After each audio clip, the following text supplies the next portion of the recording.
All right. Welcome, everyone. Happy to be with you all today. Now, I want to jump back a little bit to last week to frame this week's message, because we're getting pretty hard things. Last week, Jesus said that even families will be divided, right? From now on, there will be 5 in one family divided against each other, 3 against 2 and 2 against 3. They will be divided. Father against son, son against father, mother against daughter, and so on. I know last week when I heard those words, like my whole body sort of started to cry. It was like, it's so real. It's really happening. Like that feels so close home. God, it's so sad. It's really devastating. So I just wanted to sort of pause in that. And then this week, Jesus talks about the narrow door. And at first it may sound harsh or exclusive, but I believe it connects to this message. It's actually the loving and the guiding image that we need for us at this time. This way through division to reconciliation that feels confusing and almost impossible. How do we get to somewhere great, this kingdom, this heavenly place, when this is our world? And I think this narrow door is that way. So where do we even start? The narrow door gives us guidance. Jesus says it's possible. It's right here. It's not obvious. It's not big. It's challenging. It takes maturity, spiritual maturity, commitment. The narrow door is about the hard, slow work of healing relationships. Maybe even the very ones that were named in last week's gospel. I can relate. My dad and I spent 10 years rebuilding trust in our relationship.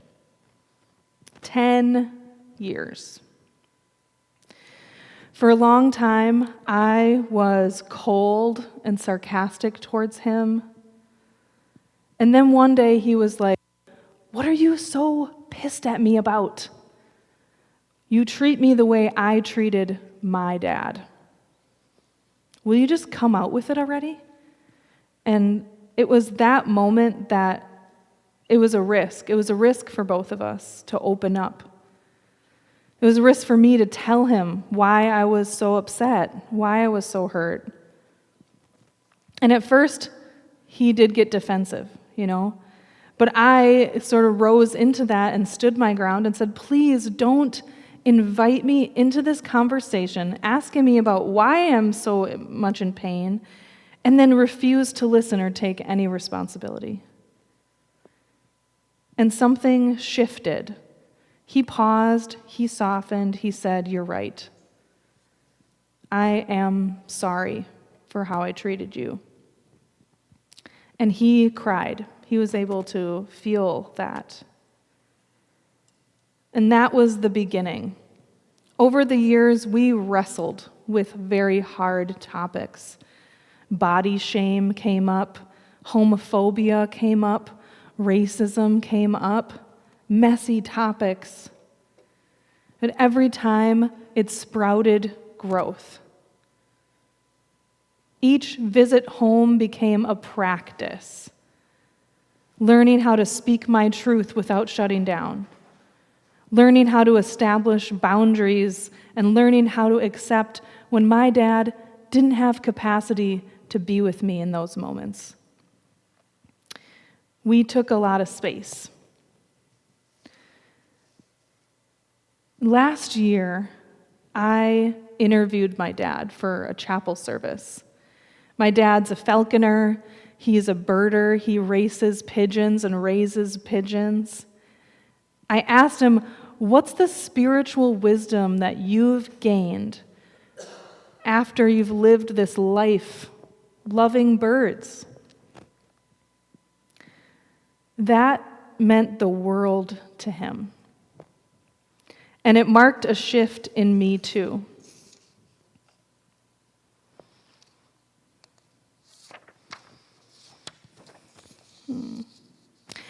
Finally turn toward him and start to see him as a full person. Someone who I was actually interested to get to know beyond my trauma. After that 10 years of feeling it and asking for apologies and owning my suffering, I could stand there and ask, "Who are you?" And then something amazing happened. On my next visit home, we had a real healing conversation. The kind where trust, real trust, actually starts to build on both sides, coming together. And it was still clunky. It was not a cute package.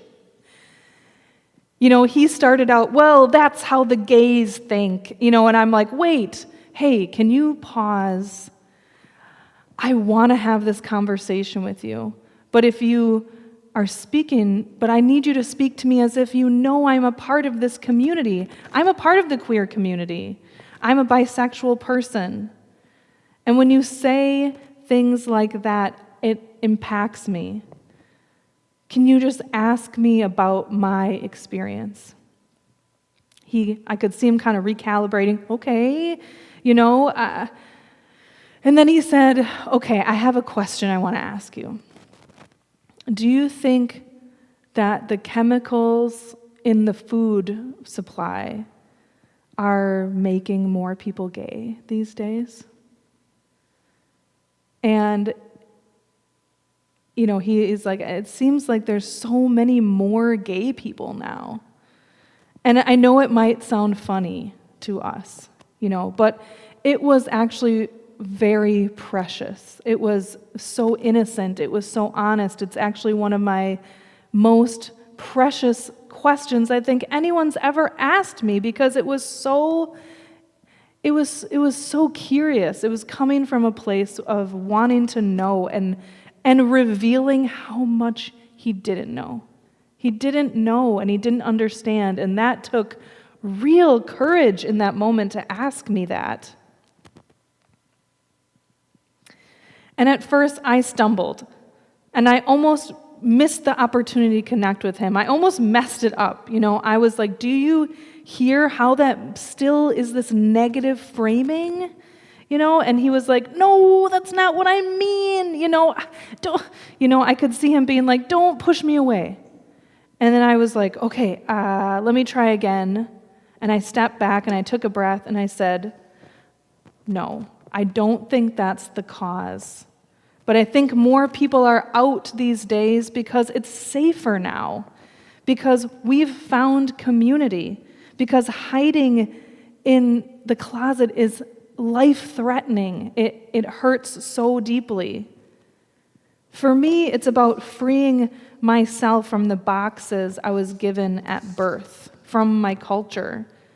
Strict gender norms aren't sacred to me. Honoring my truth is sacred. It's not about confusing you.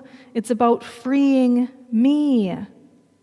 And he got that. He understood that. He said, "That makes I felt that. I felt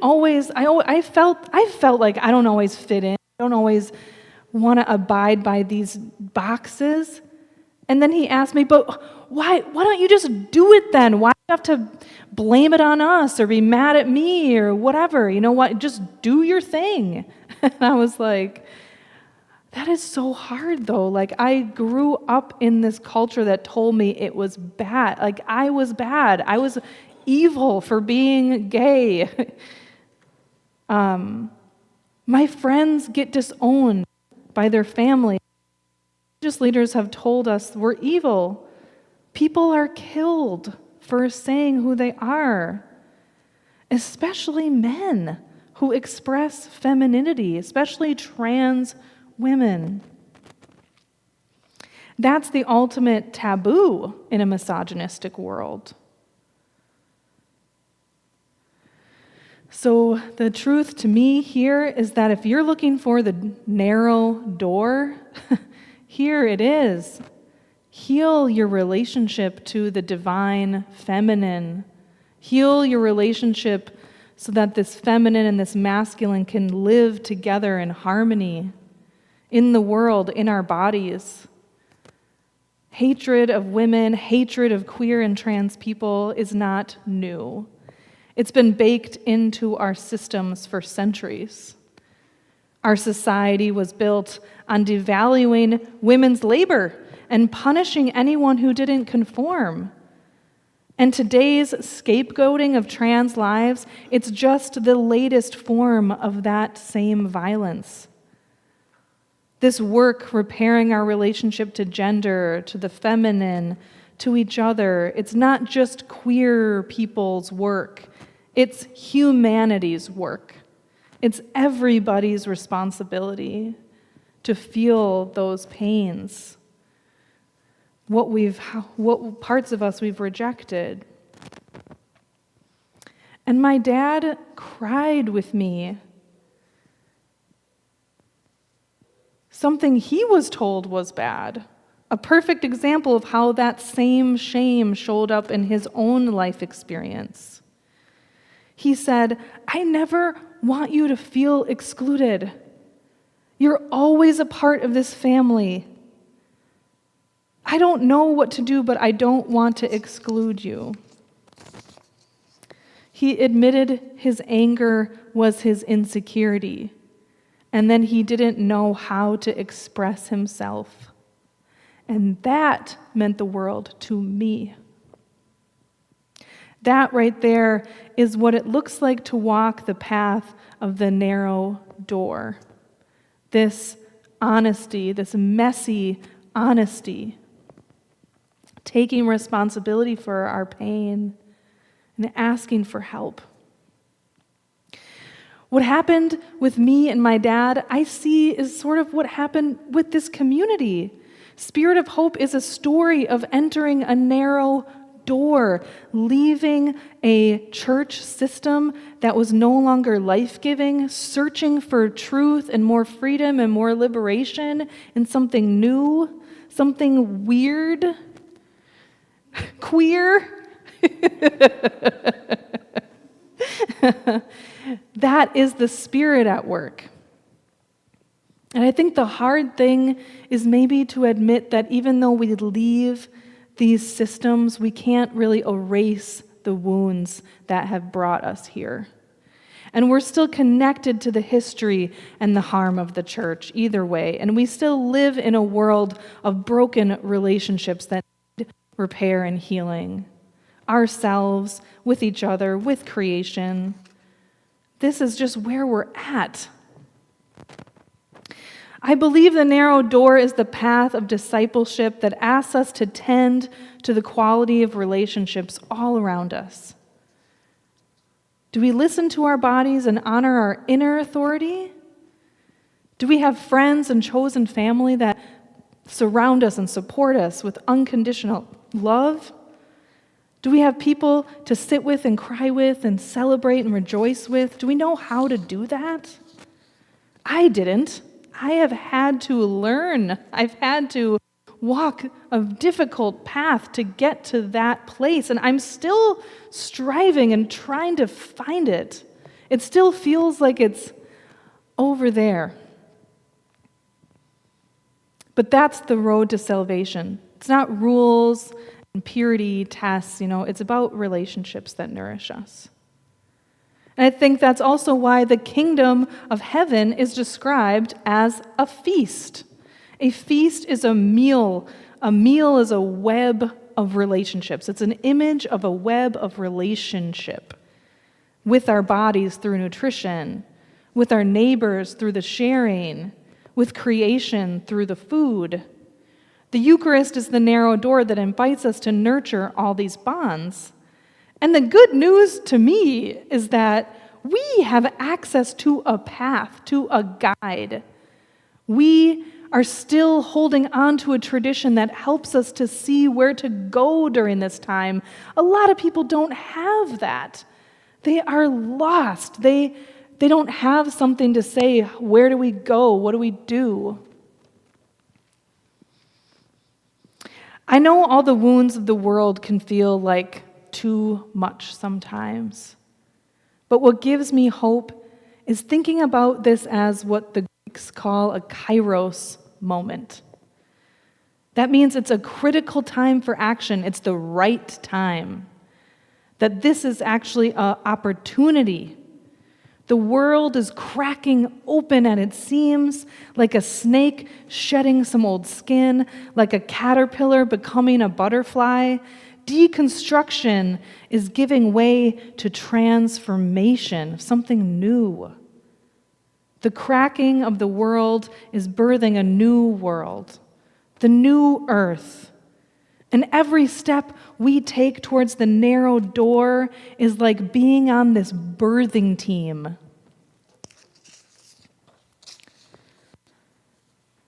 One step, I think, towards coming into the narrow door, walking towards it, is learning to sit with this stuff in our bodies. It's embodiment practices. So I'd actually like to take a few minutes and do that. I'm going to guide you through a meditation. So make yourself comfortable in your seat. Maybe you want to put your feet flat on the ground and soften your gaze. You can close your eyes if that feels okay for you, or just find a place to sort of stare at the ground. And start to tune in to your inside experience. Imagine yourself sitting right where you are in this very church. And now imagine that you're walking out the door, out the front door,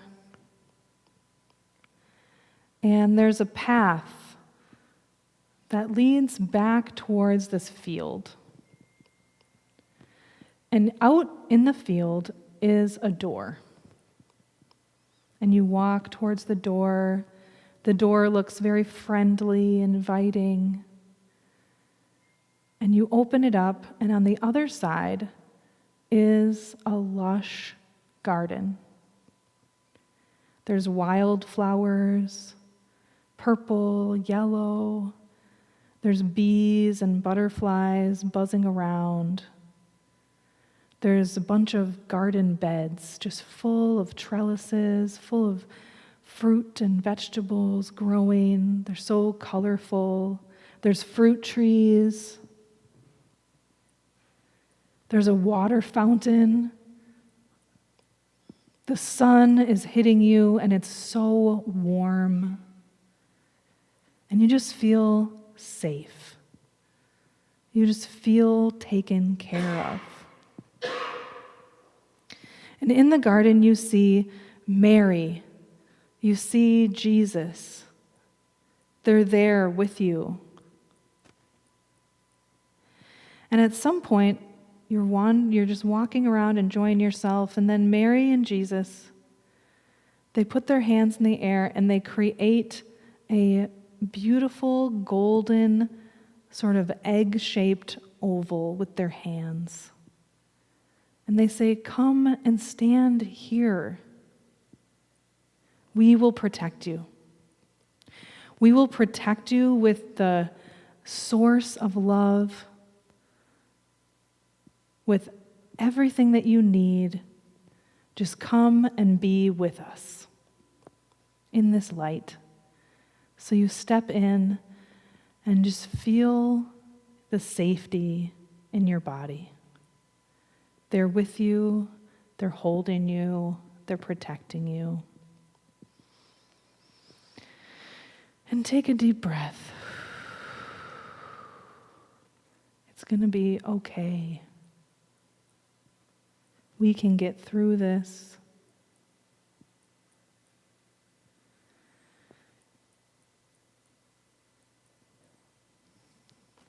And then as you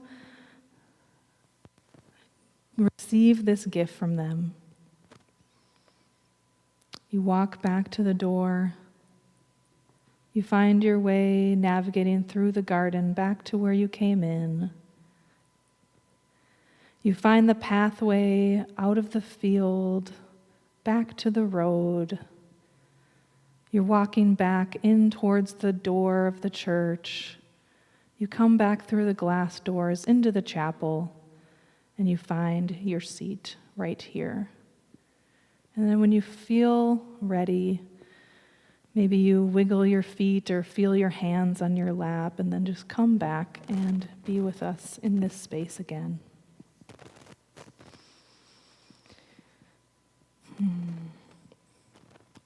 In closing, the narrow door is not about exclusion. It's about costly love and real healing and nourishing relationships. It's the path that orients us toward abundant life, where every being has a place in the garden at God's banquet table. And I believe that same life, that same feast, is waiting for us. It's the path that will also keep us protected and nourished as we make this trek towards this new life that's emerging for us. Amen.